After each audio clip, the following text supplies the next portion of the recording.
Good morning, শুভ সকাল। এখন ঘড়ির কাঁটায় বাজে ওই 11টা মতো, আর আমি এখানে উনানে ভাতটা রান্না করে নিয়ে চলে এসেছি। ততক্ষণে শাশুড়ি মা সবজিগুলো কুটে ফেলেছেন, যেমন কচুর লতি আর ডাঁটা। এগুলো কুটতে প্রচুর সময় লাগে, তো উনি সব কুটে দিয়েছেন আমাকে। এখানে মেয়ে কিছুটা কুলি লঙ্কা তুলে নিয়ে চলে এসেছে, গাছে হয়েছিল প্রচুর পরিমাণে।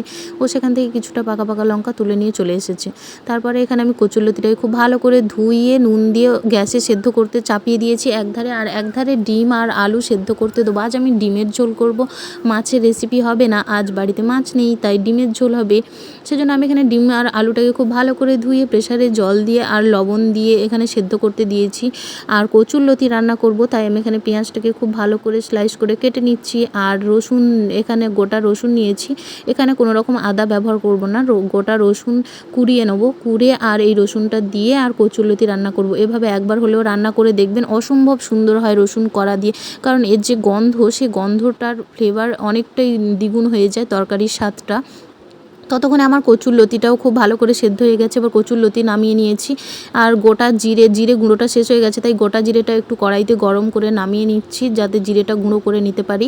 তারপর কড়াই গরম করে দিয়ে দিচ্ছি সর্ষের তেল, দিচ্ছি কিছুটা শুকনো লঙ্কা, দিয়ে খুব ভালো করে নেড়ে চেড়ে শুকনো লঙ্কাটাকে ভেজে নিয়ে দিয়ে দিচ্ছি কাঁচা পেঁয়াজটাকে খুব ভালো করে নেড়ে চেড়ে হালকা ব্রাউন কালার করে ভেজে নিয়ে দিয়ে দিচ্ছি রসুন কড়াটাকে দিয়ে এবার কচুর লতিটাকে দিয়ে খুব ভালো করে নেড়ে চেড়ে নিচ্ছি। আমি এখানে নেড়ে চেড়ে কচুর লতিটাকে ভেজে নেবো। তারপর দিচ্ছি পরিমাণ মতো লবণ, দিচ্ছি হলুদ গুঁড়ো আর দিচ্ছি লঙ্কা গুঁড়ো, দিয়ে খুব ভালো করে নেড়ে চেড়ে এখানে কচুর লতিটাকে ভেজে নেবো। আর মাছ ছাড়া তো বাঙালি চলে না, সেজন্য আমি এখানে একটু মাছও ভেঙে দিয়েছি। মাছ ভেঙে দিলে স্বাদটাই বেড়ে যায়, যেহেতু বাঙালি। তারপর এখানে কচুর লতিটা দেখুন একদম শুকনো করে ভেজে নিয়েছি। এবার ভাজা হয়ে গেছে, এবারে নামিয়ে নিচ্ছি। দেখুন কত সুন্দর দেখতে হয়েছে, আর এটা খুবই ভালো লাগে খেতে। অবশ্য কুটতে খুব ঝামেলাকর, কিন্তু খেতে খুবই সুস্বাদু। তারপর এখানে ডিম আর আলুটাও সেদ্ধ হয়ে গেছে, আলুটার খোসা ছাড়িয়ে নিয়েছি। এবার ডিমগুলোরও সমস্ত খোসা ছাড়িয়ে পরিষ্কার করে নেব, সমস্ত ডিমগুলোরই। দেখুন খোসা ছাড়ানো হয়ে গেছে ডিম আর আলুর। এখানে কড়াই গরম করেছি, কড়াই গরমে দিয়ে দিচ্ছি এখানে বড়ি, যেহেতু বড়ি ডাঁটা আলু দিয়ে তরকারি করব। আর এই 2 মাস ডাঁটার সিজন, আমাদের বাড়ি রেগুলার ডাঁটা হয়। আপনারা যদি আমার থালিতেও না দেখেন তাহলে অবশ্যই ভেবে নেবেন, কিন্তু হয়েছে। ডাঁটাটা আমাদের বাড়ি রেগুলারই হয়, কারণ আমার শ্বশুরমশাই বলেন যে এই সিজনে ডাঁটা খাওয়া খুবই উপকার। উনি রোজই খান কিছু না কিছু দিয়ে, তো সেই জন্য ডাঁটার রেসিপিটা আমাদের বাড়ি রেগুলার হয়। আজ বড়ি দিয়ে আর ডাঁটা আলুর তরকারি হবে। তো আমি এখানে কড়াই গরম করে দিয়ে দিচ্ছি সর্ষের তেল, দিচ্ছি পেঁয়াজ, একটু নেড়ে চেড়ে দিয়ে দিচ্ছি আদা রসুন আর 5 ফোড়ন, দিয়ে খুব ভালো করে নেড়ে চেড়ে মশলার কাঁচা গন্ধ যাওয়ার পরে দিয়ে দিচ্ছি এখানে ডাঁটা আর আলুটা, দিয়ে খুব ভালো করে এখানে নেড়ে চেড়ে এখানে দিয়ে দিচ্ছি পরিমাণ মতো লবণ, দিয়ে আরও একটু কষিয়ে নিয়ে তারপর এখানে দিয়ে দিচ্ছি চাপা। ততক্ষণে আমি জিরেটাও গুঁড়ো করে নিয়েছি, দেখুন কতটা ভালো হয়েছে জিরে গুঁড়োটা। তারপর এখানে দিচ্ছি জিরে গুঁড়ো, তারপর দিচ্ছি হলুদ গুঁড়ো আর লঙ্কা গুঁড়ো। এই লঙ্কা গুঁড়োটাও আমি বাড়িতেই গুঁড়ো করে নিয়েছি, শুকনো লঙ্কা।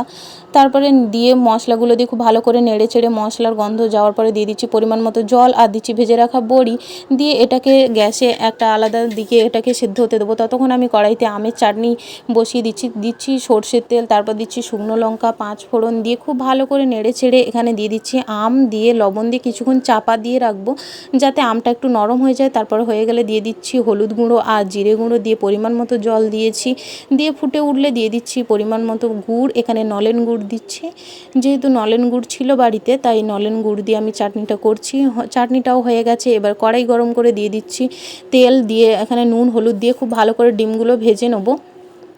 আর এই ডিম ভাজা শিঙি মাছ ভাজা এখন অনেকটাই একই রকম ব্যাপার। ডিমগুলো এত পরিমাণ ফাটে, অনেকটা সেই শিঙি মাছের মতো। যেমন শিঙি মাছ ভাজলে ফাটে, সেরকম ডিম ভাজতে গেলেও ভীষণ ভয় লাগে আমার, কারণ ডিমগুলো ফেটে সব চারিদিকে চোখে মুখে তেল ছিটিয়ে আসে। তারপর এখানে কড়াই গরম করে ডিমগুলো ভাজা হয়ে গেলে দিয়ে দিচ্ছি সর্ষের তেল, দিচ্ছি পেঁয়াজ, দিয়ে খুব ভালো করে নেড়ে চেড়ে আদা রসুন দিয়ে সেদ্ধ করে রাখা আলু দিয়ে লবণ দিয়ে খুব ভালো করে নেড়ে চেড়ে সে আলু সেদ্ধ গন্ধ যাওয়ার পরে দিয়ে দিচ্ছি এখানে হলুদ গুঁড়ো, জিরে গুঁড়ো, লঙ্কা গুঁড়ো, দিয়ে খুব ভালো করে নেড়ে চেড়ে এখানে মশলাটা কষিয়ে নেব। নেওয়ার পরে হয়ে গেলে দিয়ে দিচ্ছি পরিমাণ মতো জল। খুব ভালো করে আমি এখানে কষিয়ে নিচ্ছি, নিয়ে এখানে ডিমগুলোও দিয়েছি, দিয়ে এবার পরিমাণ মতো জল দিই।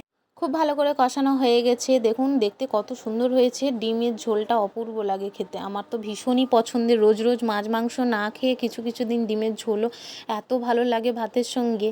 তারপরে এখানে কষিয়ে নেওয়া হয়ে গেছে, এবারে দিয়ে দেবো পরিমাণ মতো জল। আমি এখানে দিয়ে দিচ্ছি জল, দিয়ে এটাকে ফুটিয়ে নামিয়ে নিলেই ব্যাস রেডি। এখানে গরম মশলাও দেবো। ততক্ষণে দেখুন এখানে ডাঁটা আর আলুর যে তরকারিটা চাপিয়েছিলাম সেটাও হয়ে গেছে। আর এখানে গরম মশলা দিয়ে এবার ডিমটাও নামিয়ে নেব। তারপরে এখানে ভাত বেড়ে নেব। আর আজ লাঞ্চ থালিতে কী কী মেনু ছিল সেগুলোই আপনার দেখাই। এখানে ভাত বেড়ে নিয়েছি, তারপর দিয়ে দিচ্ছি একটু লবণ, দিচ্ছি এখানে কচু, ভাতে শুকনো লঙ্কা আর কাঁচা পেঁয়াজ দিয়ে শাশুড়ি মা মেখেছিলেন। আর এখানে কচুরলতি মাছ দিয়ে ভাজা করেছিলাম, যেটা সেই রেসিপিটাই। তারপর এখানে নিয়ে নিয়েছি ডিম, আলুর ঝোল আর চাটনি। ডাঁটার রেসিপিটা থালিতে দেখালাম না, কেমন